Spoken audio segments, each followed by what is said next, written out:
সাইতে যাবো না।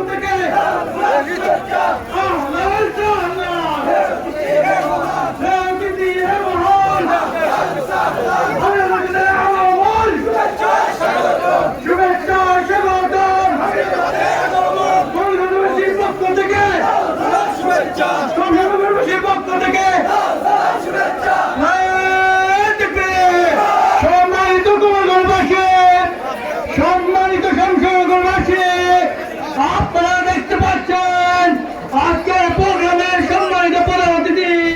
2 নম্বর হল ব্রিটিশ আমলের ঐতিহ্যবাহী শমশেরনগর সেনা ঘাঁটি এখন শুধুমাত্র এয়ার বেস ট্রেনিং সেন্টার হিসাবে এটা ইউজ হয়, কিন্তু এলাকাটা হিউজ। আমি স্থানীয় কর্তৃপক্ষের সাথে কথা বললাম, এয়ার চিফারও ফোনে আমার সাথে আজকে আলাপ হয়েছে। তার অনুরোধে আমি একটু হালকা তারার যাওয়া, নাস্তা পানি খাওয়া, আমি তাদেরও ধন্যবাদ জানাই।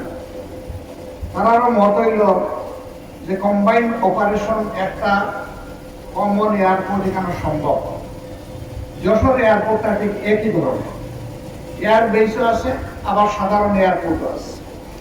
যশোর এয়ারপোর্টের ল্যান্ড এরিয়া শমশেরনগরের অর্ধেক হইতো না, আর অনেক ছিল।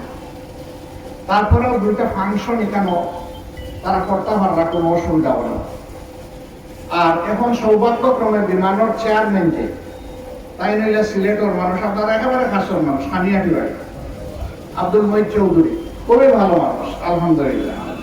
সারা জীবন স্বচ্ছতার সাথে, সততার সাথে, স্মার্টলি তাই বিভিন্ন মন্ত্রণালয়ের সচিব হিসাবে দায়িত্ব পালন করছেন। এর আগে বিমানের এমডি আসলে, এখন তাই বিমানের চেয়ারম্যান। আমরা বিষয়টা তার লগেও পরামর্শ করব, তবে হয়তো বা রাতারাতি এটা নাও হইতে পারে, কারণ এটা একটা বড় ডিসিশন। অন্তত ডিসিশনটা হইয়া থাকলে পরবর্তীতে সরকার যেই এ বাস্তবায়নের উদ্যোগ নেব। আর যদি উদ্যোগও কিছু শুরু করা যায় আরো ভালো, আমরা এটাও ইনশাল্লাহ চিন্তা করব। এখানেও বিপুল সংখ্যক চা বাগান আছে। আজকে আমি চা বাগানের বাইনপুর লোকে একটু বসলাম। তারা কুলাউড়া উপজেলা জুড়ি এবং এই এলাকারও কিছু এলাকার থেকে গেছলা প্রতিনিধি হল, তারা নেতৃবৃন্দ, তারারও কিছু জেনুইন দাবি আছে, একেবারেই মানবিক, একেবারেই বাস্তবিক। আপনারা আশেপাশে তারা বসবাস করে, তারা বাচ্চাগুলো জন্ম নেওয়ার পরে না একটু ভালো চিকিৎসা পায়, না একটু ভালো তারা লেখাপড়ার সুযোগ পায়। তারা অবহেলায় অনাদরে ওই বাপের পেশা মায়ের পেশায় তারা একটু বড় হয়ে ঢুকে যায়। কিন্তু তার মধ্যে কি কোনো প্রতিভা নেই? আল্লাহ কি তারা ব্রেন দিচ্ছেন না? নিশ্চয়ই আছে। লেখাপড়ার উন্নত পরিবেশ যদি তারা দেওয়া যায়, তারার মাস্তাকিও জাতির ভালো ভালো সেবক বাহির হয়ে আইব, যারা তার পরিবারে আগে আনবো, তারা এই দেশেও আগে আনবে এবং এরা সমাজের অংশ।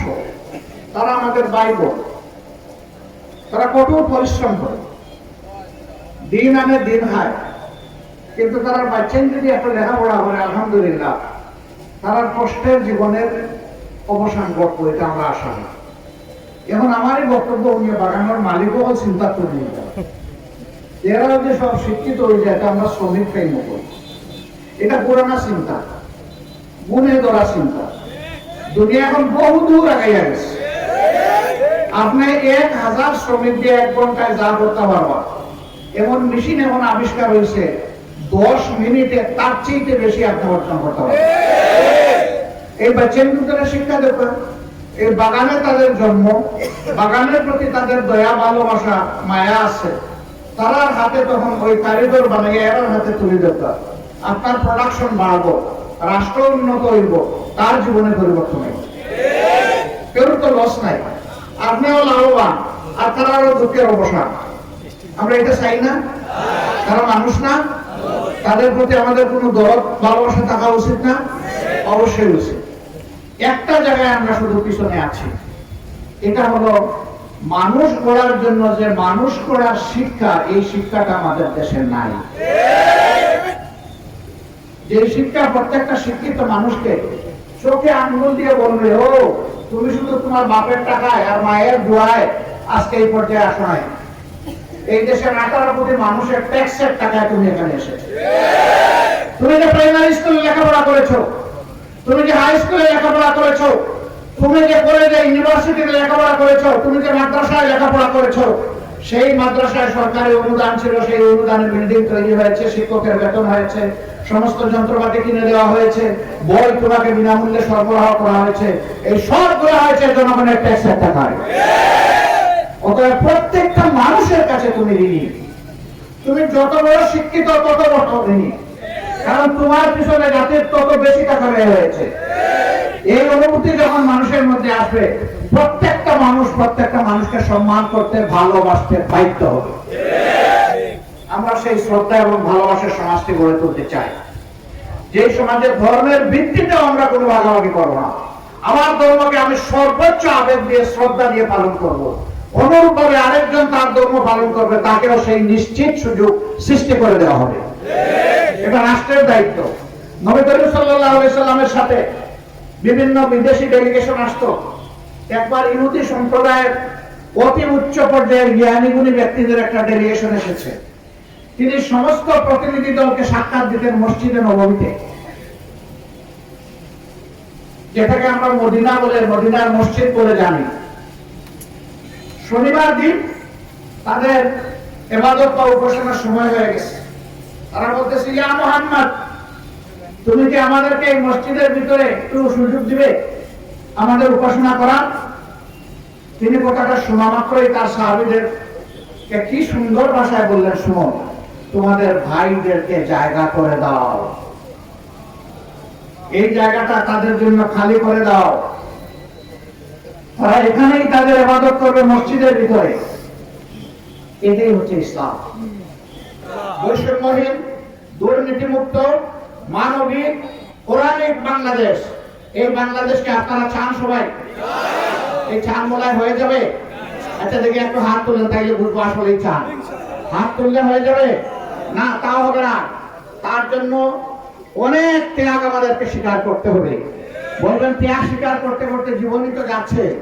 15.5 বছর ঘুমাইতে পারলাম না, খাইতে পারলাম না, হাঁটতে পারলাম না, চাকরি করতে পারলাম না। আমাদের জীবনটা জেলে যাওয়া আসার দৌড়াদৌড়ির মধ্যে থাকলো। এখন আরো কোরবানি করতে হবে। হ্যাঁ, এটি মুমিনের জীবন।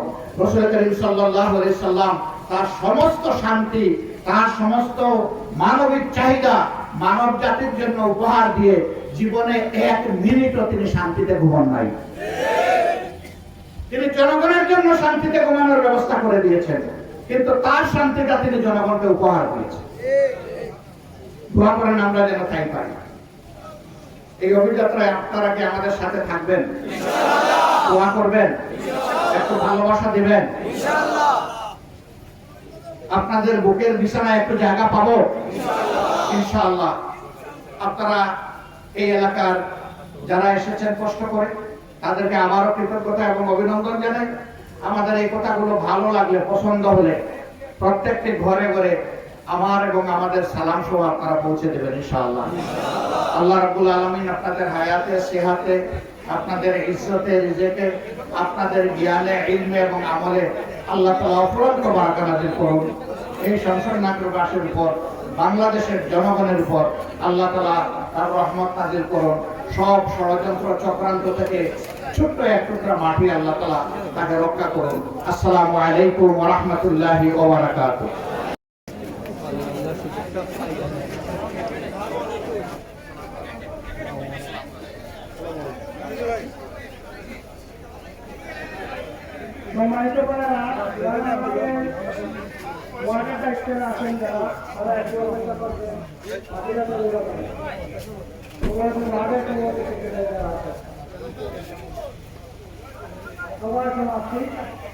সবাইকে আসার জন্য আপনাদেরকে ধন্যবাদ।